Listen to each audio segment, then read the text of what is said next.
When the Japanese attacked Pearl Harbor, they did so intending to smash in one single blow America's resolution and its inability to retaliate. They failed miserably on both counts.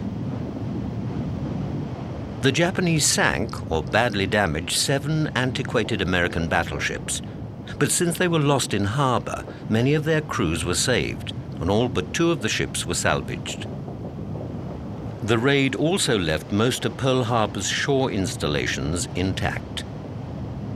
Most important of all, the violation of United States territory united the nation behind the declaration of war on Japan. Moreover, the loss of the battleships forced the United States Navy to use its aircraft carriers as the core of a more up-to-date Pacific fleet.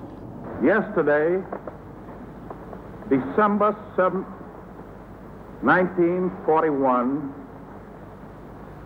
a date which will live in infamy. The 1927 vintage Lexington and Saratoga and the much more modern Enterprise were out of port during the raid and were therefore untouched.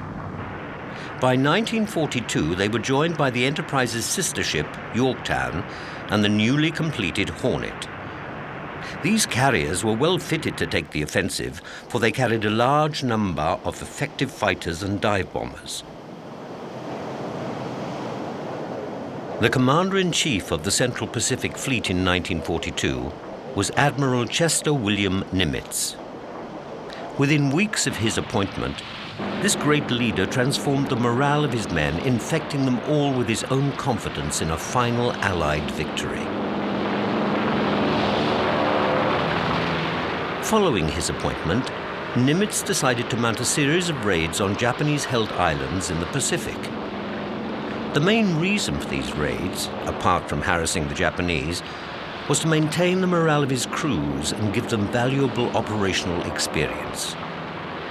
On separate occasions, his fleet attacked Japanese bases in the Marshall and Gilbert Islands. Then in March, he took his fleet to attack Wake and Marcus Islands.